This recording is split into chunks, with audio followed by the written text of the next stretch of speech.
दोस्तों, जवाबदेही से बचते मोदी आखिर मन की बात क्यों कर रहे हैं? प्रधानमंत्री की मन की बात तो हम हर संडे सुनते हैं, पिछले 10 साल से सुन रहे हैं। लेकिन दोस्तों, मोदी के मन में क्या चल रहा है, इस वक्त देश को इसको जानने में कोई इंटरेस्ट नहीं है, क्योंकि इस वक्त देश के मन में बहुत कुछ चल रहा है। और मुझे ऐसा लगता है कि जिस पद में मोदी बैठे हुए हैं, उनको इस बात के मर्म को समझना चाहिए, और अगर वो ना समझते हैं तो इन्हें सुन लेना चाहिए। दोस्तों, ये है वरिष्ठ पत्रकार दिबांग। आप इनको एबीपी न्यूज़ में सालों से सुनते आए हैं, मैंने भी इनके साथ काम किया है। बहुत शानदार इनका अनुभव है पत्रकारिता का, और ये उन कुछ चुनिंदा लोगों में से हैं जो टेलीविजन में अब भी सरकार से आंख में आंख डालकर सवाल पूछने की हिमाकत करते हैं। कैसे दिबांग ने एबीपी न्यूज़ में लाइव आकर सो कॉल्ड विश्वास बहाली के कदमों की समीक्षा करते हुए सरकार के मुंह पर उसे सुनाया है, इस वीडियो में मैं आपको बताने वाली हूँ।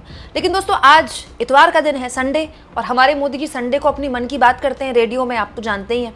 उनको सुनने के लिए देश भर के बीजेपी के कार्यकर्ता स्टूल लगाकर ऐसे करके बैठते हैं और फिर उनको सुना जाता है। लेकिन प्रधानमंत्री मोदी जब आज बोल ही रहे थे तो कश्मीर में हुए आतंकी हमले का उन्होंने जिक्र किया, और इस जिक्र में उन्होंने देश के लोगों को एक बार फिर आश्वस्त किया कि हमले में जो लोग मारे गए हैं, हर लिहाज से उनका बदला लिया जाएगा। आज जब मैं आपसे मन की बात कर रहा हूं तो मन में गहरी पीड़ा है। 22 अप्रैल को पहलगाम में हुई आतंकी वारदात ने देश के हर नागरिक को दुख पहुंचाया है। पीड़ित परिवारों के प्रति हर भारतीय के मन में गहरी संवेदना है। भले वो किसी भी राज्य का हो, वो कोई भी भाषा बोलता हो, लेकिन वो उन लोगों के दर्द को महसूस कर रहा है जिन्होंने इस हमले में अपने परिजनों को खोया है। मुझे एहसास है हर भारतीय का खून आतंकी हमले की तस्वीरों को देखकर खौल रहा है। पहलगाम में हुआ यह हमला आतंक के सरपरस्तों की हताशा को दिखाता है, उनकी कायरता को दिखाता है। ऐसे समय में जब कश्मीर में शांति लौट रही थी, स्कूल कॉलेजों में एक वाइब्रेंसी थी, निर्माण कार्यों में अभूतपूर्व गति आई थी, लोकतंत्र मजबूत हो रहा था, पर्यटकों की संख्या में रिकॉर्ड बढ़ोतरी हो रही थी, लोगों की कमाई बढ़ रही थी, युवाओं के लिए नए अवसर तैयार हो रहे थे, देश के दुश्मनों को, जम्मू कश्मीर के दुश्मनों को ये रास नहीं आया। आतंकी और आतंक के आका चाहते हैं कश्मीर फिर से तबाह हो जाए, और इसलिए इतनी बड़ी साजिश को अंजाम दिया। आतंकवाद के खिलाफ इस युद्ध में देश की एकता, 140 करोड़ भारतीयों की एकजुटता हमारी सबसे बड़ी ताकत है।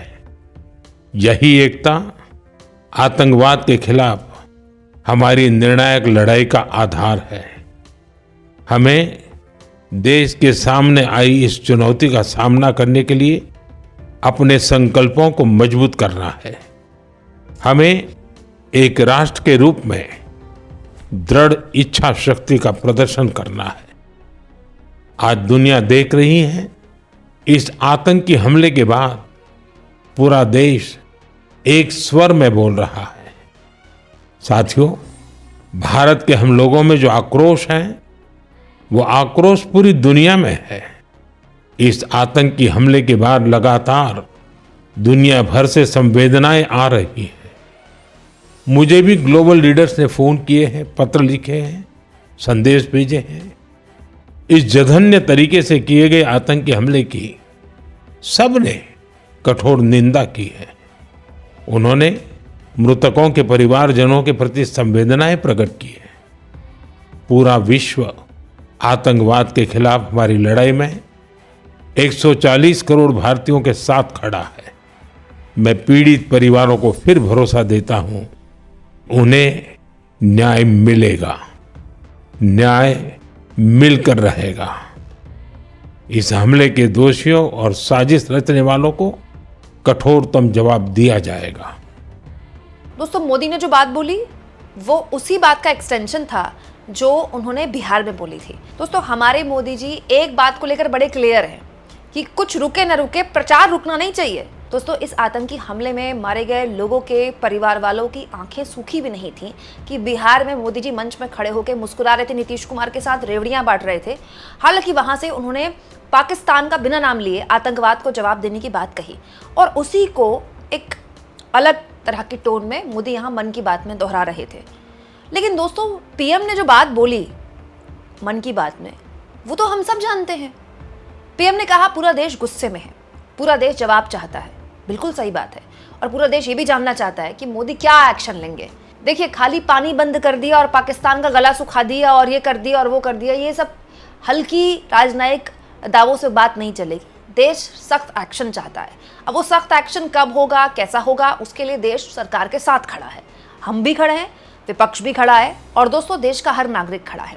लेकिन इसके साथ साथ मोदी ये क्यों नहीं समझ रहे हैं कि देश उनसे कुछ और भी चाहता है। दोस्तों, देश उनसे जवाब चाहता है। देश चाहता है कि मोदी अपनी जवाबदेही तय करें। और दोस्तों, इसी जवाबदेही के सिलसिले में वरिष्ठ पत्रकार दिबांग ने अब एक प्रोग्राम में विश्लेषण वो कर रहे थे इस पूरी आतंकी हमले को लेकर। बहुत ही अच्छी बात बोली, बहुत ही शानदार बात बोली। और मुझे लगता है वरिष्ठ पत्रकारों को इसलिए भी मैं सुनती रहती हूँ क्योंकि मुझे उनसे भी कुछ सीखने को मिलता है, क्योंकि इतना लंबा इन लोगों का अनुभव है, ऐसे कई आतंकी हमले ये लोग देख चुके हैं, तो ये समझते हैं कि पूरी जो मोटस ऑपरेंडी है इन आतंकियों की क्या होती है, इनका पूरा स्टाइल क्या होता है काम करने का और इनका पूरा तरीका क्या है काम करने का और हमारी तरफ से लगातार क्या क्या चूकें हुई हैं। दोस्तों, दिबांग ने एक बहुत तार्किक बात बोली। उन्होंने कहा कि जो पुलवामा में हमला हुआ था, जब हमारे जवानों पर हमला हुआ था, वो भी दक्षिण कश्मीर में हुआ था और ये जो इलाका है पहलगाम में भी दक्षिण कश्मीर का इलाका है। जो दिबांग पूछ रहे हैं वो ये पूछ रहे हैं कि ऐसा क्यों है कि आतंकियों को पता है कि यहाँ पुलिस बल तैनात नहीं होते हैं। वो जो वैली है जिसे मिनी स्विट्जरलैंड कहा जाता है, जहाँ पर आतंकी हमला हुआ, आतंकियों को पता था ना कि यहाँ पर सुरक्षा बल तैनात नहीं है, तभी तो इतने आराम से आए। कोई आसमान से टपके तो नहीं होंगे पीओके से सीधे उन्होंने छलांग मारी और वो उस वैली में आधम के, वो कहीं से उन्होंने सीमा के अंदर वो दाखिल हुए होंगे। यहाँ जो उनके लोकल हैंडलर्स हैं उनसे उन्होंने बात की होगी, उसके बाद कहीं उन्होंने दिन का खाना खाया होगा, तब 2-2:30 बजे आतंकी हमले को अंजाम दिया। तो ये सब कुछ आतंकवादी कैसे कर रहे थे? क्योंकि उनको पता था कि जहाँ वो जा रहे हैं वहाँ पुलिस भी नहीं है, वहाँ सेना भी नहीं है, वहाँ बीएसएफ भी नहीं है। और दोस्तों, दूसरी ओर सरकार ने ऑल पार्टी मीटिंग में क्या बोला? सरकार ने कहा कि जून वो वक्त होता है जब अमरनाथ यात्रा शुरू होती है और तब इस रूट में सुरक्षा दी जाती है। वैसे तो ये रूट बंद होता है, जो लोकल ऑपरेटर्स हैं, टूर ऑपरेटर्स, उन्होंने अपने स्तर पर ये टूर खोल दिया। हालांकि तब भी अब जानकारी निकल कर आई है दोस्तों, तब भी सुप्रिया सुले ने उस मीटिंग में कहा कि पुणे के लोकल जो वहाँ के ऑपरेटर्स हैं, जो वहाँ की बुकिंग्स वाला लेते हैं, ट्रैवल ऑपरेटर्स, उनको ये बात पता थी कि वहाँ पुलिस नहीं होती है, वहाँ बुकिंग चल रही है। आपको नहीं पता थी। इसके अलावा दोस्तों, द हिंदू की ये खबर भी मैंने आपको बताई थी। इस खबर के जरिए मैंने सबसे पहले आपके सामने जानकारी रखी थी कि द हिंदू ने आर्टिकल छापा है कि जून नहीं, सरकार ने तो कहा कि जून में वो रूट खुलता है, जबकि वो रूट साल के 365 दिन खुलता है और वहाँ सालों से पुलिस बल तैनात नहीं होता, ना ही कोई सुरक्षा बल तैनात होता है। तो कितनी हैरानी की बात है दोस्तों कि वो रूट साल के 365 दिन खुला है, वहाँ के लोकल लोग कह रहे हैं खुला है, वहाँ की पुलिस कह रही है खुला है, लेकिन सरकार ऑल पार्टी मीटिंग में क्या कह रही है कि जून में वो रूट खुलता है। तो सरकार विश्वास बहाली के लेवल पर भी फेल हो गई है कि ऑल पार्टी मीटिंग वो बुलाती है तब जब विपक्ष जोर देता है, और उस ऑल पार्टी मीटिंग में जो बात बताती है वो भी बिल्कुल अधूरी बात है, क्योंकि उसके दावे कुछ ही घंटों के अंदर एक अखबार पर खच्चे उड़ा देता है उस दावे का। तो सरकार पर कैसे विश्वास किया जाए? और दोस्तों, जो बात दिबांग ने पूछी वो बिल्कुल सही बात है। आतंकियों को पता था कि वहां पर सेना नहीं है, वहां आसानी से उन्होंने अपनी आतंकवादी घटना को अंजाम दिया, फरार हो गए। सोचिए आतंकवादियों के पास कितना टाइम है कि वो लोगों से धर्म पूछ रहे हैं, लोगों से कलमा पढ़ने की बात कर रहे हैं, उनके कपड़े उतरवा रहे हैं, और उसके बाद ये सब करके वो वहां से फरार हो जा रहे हैं। और ये सब कुछ होने के 1.5 घंटे बाद वहां पर जो लोग थे उनको मदद मिली है। मतलब आतंकियों को पता था ना कि वहां पर बेखौफ वो आतंकी घटना को अंजाम देंगे, फरार हो जाएंगे, उनका कोई कुछ उखाड़ नहीं सकता। लेकिन पुलिस क्या झक मार रही थी, वहां का लोकल इंटेलिजेंस क्या झक मार रहा था, वहां के एलजी क्या झक मार रहे थे, गृह मंत्रालय क्या कर रहा था। और ये सब कुछ होने के बावजूद भी एक ऐसी जानकारी ऑल पार्टी मीटिंग में सरकार दे रही है विपक्ष को जिसके दावे एक अखबार कुछ घंटों में उतार देता है।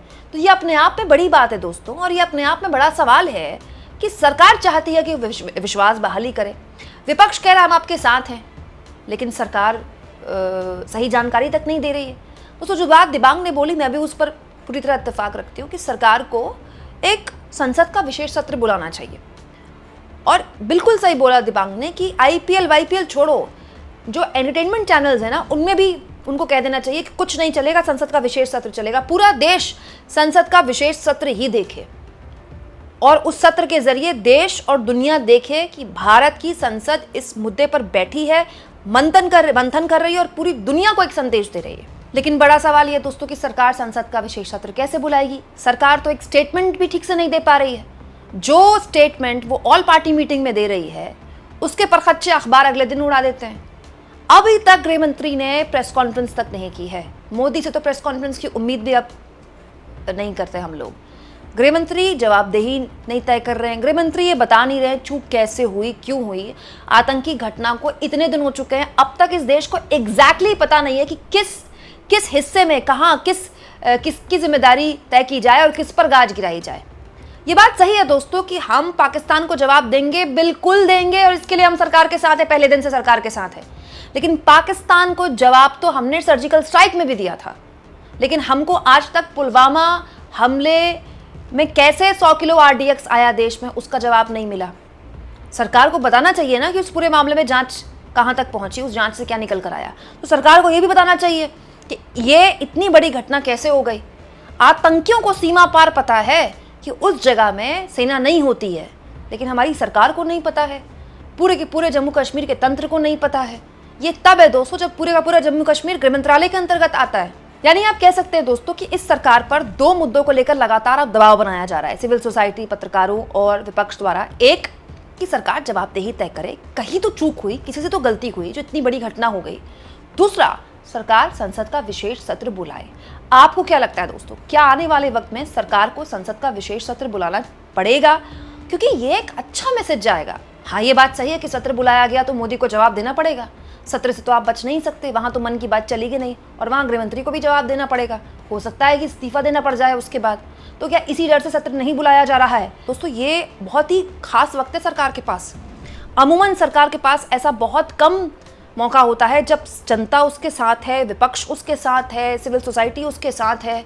इससे अच्छा मौका नहीं हो सकता पाकिस्तान को जवाब देने का कि तुम हम पर हमला करने की हिमाकत करते हो। ये देखो इस देश की एकता कि संसद का विशेष सत्र बुलाकर तमाम अलग अलग दलों के नेता बैठे और संसद से पाकिस्तान को मुंहतोड़ जवाब दे।